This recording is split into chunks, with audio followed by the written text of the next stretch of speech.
बहुत पुराने जमाने की बात है। दूर किसी गांव में एक लकड़हारा रहा करता था जिसका नाम यूसुफ था।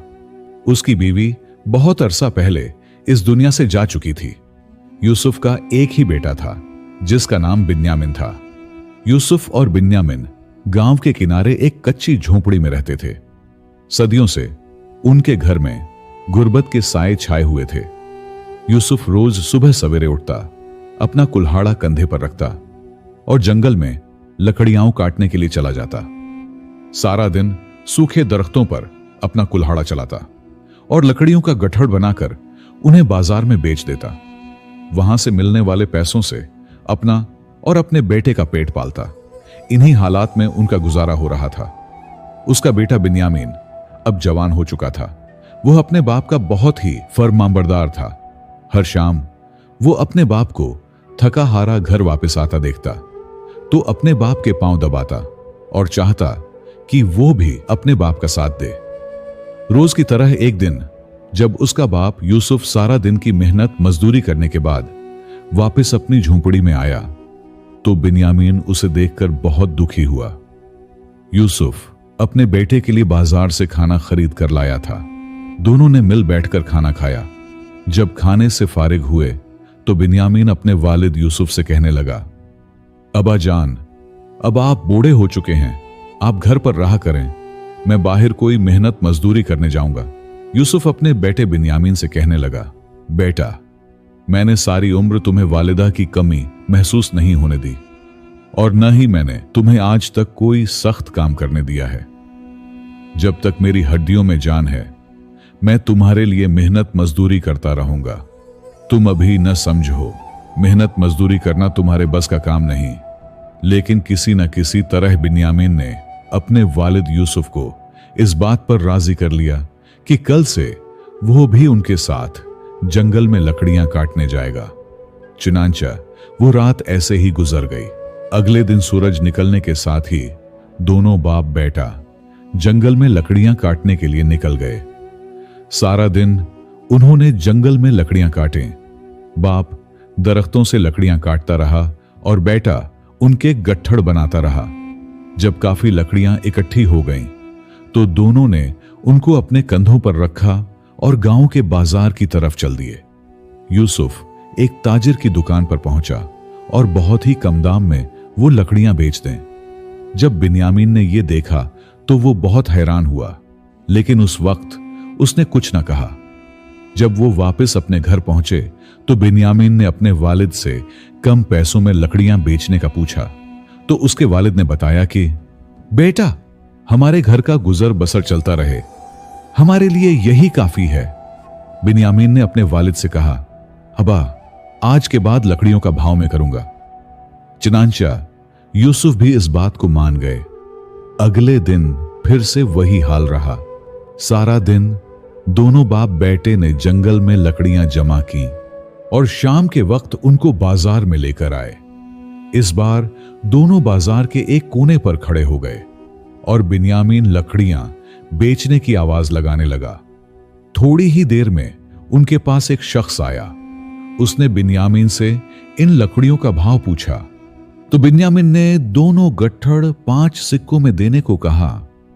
यूसुफ ने जब यह सुना तो वो बहुत हैरान हुआ कि उसने तो आज तक ये लकड़ियां एक सिक्के से ज्यादा नहीं बेचें, लेकिन वो खामोश रहा। जब उस शख्स ने बिन्यामीन से लकड़ियों का यह दाम सुना तो वो ये कहकर आगे की तरफ चल दिया कि अगर तुम ये लकड़ियां मुझे 2 सिक्कों में दोगे तो बेहतर रहेगा, नहीं तो लकड़ियां हैं, मैं किसी और से ले लूंगा। बिन्यामीन ने कहा, नहीं साहब, ये लकड़ियां मैं 5 सिक्कों से कम नहीं बेचूंगा। वो शख्स वहां से चला गया, लेकिन कुछ ही देर बाद वो फिर से वहां आ गया और बिन्यामीन से मुखातब होकर कहने लगा, भाई, मुझे तुम एक ईमानदार और खरे लकड़हारे लगते हो, क्योंकि तुमने मुझे इन लकड़ियों को बेचने में कोई बहस नहीं की। इसलिए यह लो 5 सिक्के और ये दोनों लकड़ियों के गट्ठड़ मुझे सौंप दो। उस शख्स ने बिन्यामीन को 5 सिक्के दिए और बिन्यामीन ने दोनों लकड़ियों के गट्ठड़ उसके हवाले कर दिए। यूसुफ अपने बेटे बिन्यामीन की इस हाजिर दिमागी से दंग रह गया। यूसुफ ने अपने बेटे बिन्यामीन की इस अक्लमंदी को दाद दी और दोनों खाना लेकर घर की तरफ चले गए। इस दिन से उनकी झोंपड़ी में 2 वक्त का अच्छा खाना मुयस्सर आने लगा। एक दिन दोनों बाप बेटा बातों बातों में जंगल के रास्ते पर चलते जा रहे थे कि उन्हें महसूस ही न हुआ वह जंगल के घने हिस्से में पहुंच गए। यूसुफ अपने बेटे से कह रहा था, बेटा, मेरा दिल कहता है अल्लाह ने जरूर तुम्हारी किस्मत में एक शहजादी से शादी लिखी है कि अचानक उन पर 3 डाकुओं ने हमला कर दिया। इससे पहले कि बिन्यामीन कुछ करता, तीनों ने दोनों बाप बेटों को अपने घेरे में ले लिया और उनकी तलाशी लेने लगे। लेकिन दोनों बाप बेटों के पास तो था ही कुछ नहीं, वो उनको क्या देते। चुनांचे डाकू ने सोचा कि ये कई दिनों बाद शिकार हाथ लगा है, अब खाली हाथ उनको वापस जाने दिया तो सरदार बहुत गुस्सा करेगा। इसलिए वो तीनों डाकू उन दोनों बाप बेटों को लेकर अपने अड्डे पर पहुंच गए। डाकुओं का सरदार घने दरख्तों के बीच नदी के किनारे बैठा था। उन्होंने नदी के किनारे इसलिए डेरा जमा रखा था कि जब भी कोई मुसाफिर या प्यासा यहां से पानी पीने के लिए आएगा तो हम उस पर हमला कर देंगे और उसको लूट लेंगे। लेकिन पिछले कई दिनों से इस घने और तारीख रास्ते की तरफ कोई भी नहीं आया था। इसलिए जब दोनों बाप बेटा डाकुओं के अड्डे पर पहुंचे तो उन्होंने वहां जो देखा वो हैरान रह गए। वहां एक बहुत ही खूबसूरत लड़की रस्सियों में जकड़ी बैठी थी। तीनों डाकुओं ने बाप बेटों को इस लड़की के साथ ही एक दरख्त के नीचे बांध दिया और अपने सरदार के पास चले गए और उनको इन 2 मुसाफिरों के बारे में बताया। डाकुओं का सरदार इन तीनों के पास आया और बनियामीन और यूसुफ से कहने लगा, तुम्हारे घर में जो भी माल दौलत है वो लाकर हमें दे दोगे तो तुम्हारी जान बच सकती है, नहीं तो उस लड़की के साथ तुम दोनों को भी इस नदी में डबू कर मार देंगे। बिन्यामीन तो इस लड़की को देखकर बहुत परेशान हुआ कि आखिर इतनी खूबसूरत लड़की का इस घने जंगल में इन डाकुओं के पास क्या काम। लेकिन बिन्यामीन ने डाकुओं के सरदार से कहा, साहब, हम तो गरीब लकड़हारे हैं, 2 वक्त की रोटी के लिए जंगल से लकड़ियां काट कर ले जाते हैं और उन्हें बाजार में बेचकर इन्हीं से ही अपना गुजर बसर चलाते हैं। डाकुओं के सरदार ने जब यह बात सुनी तो एकदम से बोला, मैं तुम्हारी इन बातों में नहीं आने वाला। अगर तू अपने बाप की जान बचाना चाहता है तो जाओ यहां से और हमारे लिए सोने के सिक्कों से भरी एक थैली लेकर आओ। इस काम को करने के लिए तुम्हारे पास सिर्फ 3 दिन हैं। अगर तुम 3 दिन से पहले पहले वापस यहां पर आ गए तो हम तुम्हारे वालिद को जिंदा छोड़ देंगे, लेकिन अगर तुम 3 दिन से लेट हुए तो तुम्हें अपने वालिद की हड्डियां यहां दरख्तों से लटकी दिखाई देंगी। यूसुफ ये सुनकर बहुत हैरान हुए और अपने बेटे से कहने लगे, बेटा, तुम मेरे लिए किसी का हक न खाना। लेकिन बिन्यामीन ने अपने वालिद को तसल्ली दी और डाकुओं के सरदार से यह कहकर इजाजत ली कि वो 3 दिन के अंदर अंदर उनके पास सोने के सिक्कों से भरी थैली लेकर जरूर आएगा। चुनांचे उसे रस्सियों से खोल दिया गया और वो वहां से अनजान रास्ते की तरफ चल दिया। पीछे यूसुफ और वो खूबसूरत लड़की दरख्त से बंधे वहीं बैठे रहे। बिन्यामीन नहीं जानता था कि वो इतने माल का बंदोबस्त कहां से करेगा। वह मुसलसल अनजान रास्ते पर चलता चला जा रहा था।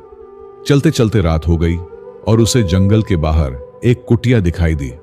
जब वो उस कुटिया के पास पहुंचा, उसने दरवाजे पर दस्तक दी तो अंदर से आवाज आई, बेटा, दरवाजा खुला ही है, तुम अंदर आ जाओ। बिन्यामीन बगैर किसी हिचकिचाहट के फौरन अंदर चला गया। बिन्यामीन ने जब अंदर देखा तो वहां पर एक बूढ़ी औरत बैठी थी जो जाए नमाज पर बैठी कुछ पढ़ रही थी। बूढ़ी औरत के बुलाने पर बिन्यामीन उसके पास बैठ गया। क्योंकि बिन्यामीन बहुत ज्यादा परेशान था, इसलिए इस बूढ़ी औरत ने एक मेहमान से उसकी इस गमजदा हालत के बारे में पूछा तो बिन्यामीन ने इस बूढ़ी औरत को सारी दास्तान सुना दी और यह भी बता दिया कि उसका वालिद और एक खूबसूरत लड़की डाकुओं की कैद में है और डाकुओं ने उनसे यह मुतालबा किया है कि अगर वो उसे सोने के सिक्कों से भरी एक थैली लाकर देगा तो ही वो उसके बाप और इस लड़की को छोड़ेंगे, नहीं तो 3 दिन के बाद उनकी लाशें ही मिलेंगी। बूढ़ी मां यह सुनकर सारी बात समझ गई। उसने बिन्यामीन से कहा, बेटा, मेरे पास तुम्हारे इस मुश्किल का हल तो है, लेकिन इसके लिए तुम्हें बस मेरा एक काम करना होगा। मैं तुम्हें ये 7 सवाल बता रही हूं। अगर तुम मुझे इन 7 सवालों के जवाब ला दोगे तो मैं तुम्हें सोने के सिक्कों से भरी एक थैली दे दूंगी। मां जी बोले, मेरा पहला सवाल यह है कि दुनिया में सबसे बड़ी कुर्बानी क्या है? दूसरा सवाल, सच्चा सुकून किस चीज में है? सबसे बड़ा खजाना क्या है? चौथा सवाल, सबसे बड़ी कुव्वत क्या है? पांचवा सवाल, सबसे बड़ा उस्ताद कौन है? छठा सवाल, जिंदगी का असली मकसद क्या है? और आखिरी सवाल, सबसे बड़ी हकीकत क्या है? बुनियामीन बोला, मगर मां जी, मुझे ये जवाब कहां मिलेंगे? बुजुर्ग औरत बोले, बेटा, इस सिमत में कई मील दूर जाओ तो तुम्हें एक बूढ़ा दरवेश मिलेगा। वही इन सवालों के जवाब दे सकता है। लेकिन ख्याल रखना, इस तक पहुंचना इतना आसान नहीं है। रास्ते में तुम्हें बहुत सी रुकावटें मिलेंगी। बिन्यामीन बोला, मां जी, मैं अपने वालिद को बचाने के लिए हर मुश्किल का सामना करूंगा। चनांचा बिन्यामीन अगले दिन इन 7 सवालों के जवाब लेने के लिए निकल पड़ा। बिन्यामीन आगे बढ़ता है और एक ऐसे हिस्से में पहुंच जाता है जहां चारों तरफ गहरा अंधेरा है। उसे कुछ भी नजर नहीं आता। अचानक उसे आवाजें सुनाई देती हैं जो उसे गुमराह करने की कोशिश करती हैं। तो ये सफर मुकम्मल नहीं कर सकेगा, वापस लौट जा, लौट जा। बिन्यामीन अपनी आंखें बंद करता है और दिल ही दिल में सोचता है, हां, अगर मैं अपनी सोच पर यकीन रखूंगा तो यह अंधेरा मुझे नहीं रोक सकता। वो हिम्मत करके आगे बढ़ता है। आगे बढ़ते हुए बिन्यामीन एक सुनसान जगह पर पहुंचता है जहां 2 मुख्तलिफ रास्ते होते हैं, एक हमवार और एक पत्थरेला। अचानक एक आवाज सुनाई देती है। सिर्फ एक रास्ता बूढ़े दरवेश की तरफ जाता है, मगर ख्याल रखना, अगर तू गलत रास्ते पर चला गया तो हमेशा के लिए वहां फंस जाएगा। अब सोच ले। बिन्यामीन खामोशी से सोचता है, मेरा दिल कहता है कि आसान नजर आने वाला रास्ता दुरुस्त नहीं होता। मुश्किल रास्ता ही हकीकत तक ले जाता है। वो पत्थरीले रास्ते पर चलने लगता है। बहुत देर तक चलने के बाद आखिरकार बिन्यामीन बूढ़े दरवेश के पास पहुंच जाता है। बिन्यामीन बोला, ऐ बुजुर्ग दरवेश, मैं इन 7 सवालों के जवाब जानने आया हूं। दरवेश बोले, तू पूछ बेटा, तेरे वो सवाल क्या हैं जिन्हें जानने के लिए तू इतनी रुकावटें पार करके यहां पहुंचा है? बिन्यामीन ने पहला सवाल किया, सबसे बड़ी कुर्बानी क्या है? दरवेश बोले, सबसे बड़ी कुर्बानी वो होती है जब कोई अपनी खुशी और जरूरियात को दूसरों के लिए छोड़ देता है। जैसे एक मां अपने बच्चों के लिए अपना सब कुछ कुर्बान कर देती है। फिर बिन्यामीन ने दूसरा सवाल किया, सच्चा सुकून किस चीज में है? दरवेश बोले, सच्चा सुकून दौलत, मर्तबे या चीजों में नहीं बल्कि हर रिश्तों में होता है। जब हम अपने प्यारों के साथ वक्त गुजारते हैं और दूसरों की मदद करते हैं, तब ही हमें सच्चा सुकून मिलता है। तीसरा सवाल, सबसे बड़ा खजाना क्या है? दरवेश बोले, सबसे बड़ा खजाना कनाअत पसंद है। अगर तू मुतमईन है तो तेरे पास सब कुछ है। हिर्स कनाअत वाले इंसान को कभी खुश नहीं रहने देती। चौथा सवाल, सबसे बड़ी कुव्वत क्या है? दरवेश बोले, सबसे बड़ी कुव्वत इत्तिहाद और खुद एतमादी में है। जब लोग मिलकर काम करते हैं, खुद पर यकीन रखते हैं, तो वो सबसे बड़ी मुश्किल भी पार कर सकते हैं। पांचवा सवाल, सबसे बड़ा उस्ताद कौन है? दरवेश बोले, सबसे बड़ा उस्ताद फितरत है। वो हमें सिखाती है कि हर चीज का अपना वक्त होता है। सब्र, तहम्मुल और सादगी फितरत से ही सीखी जा सकती है। छठा सवाल, जिंदगी का मकसद क्या है? दरवेश बोले, जिंदगी का मकसद दूसरों की मदद, अल्लाह की इबादत और इंसानियत की खिदमत करना है। जब तुम दूसरों की जिंदगी में खुशी लाते हो तभी तुम्हारी जिंदगी कामयाब होती है।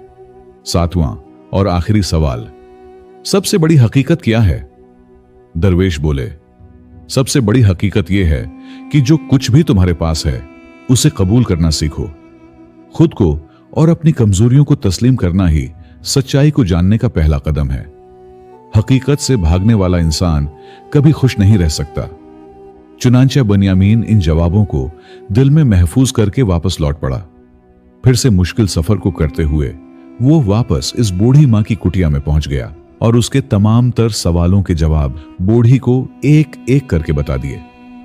बूढ़ी औरत ने बिन्यामिन के इस हौसले और हिम्मत की बहुत दाद दी और उसे एक सोने के सिक्कों से भरी थैली देते हुए कहा, बेटा यह लो और जाओ, तुम अपने बाप और इन डाकुओं के पास जो खूबसूरत लड़की है उन्हें बचाओ, क्योंकि वह एक दूसरी रियासत की शहजादी है जिसे इन डाकुओं ने कैद करके रखा है।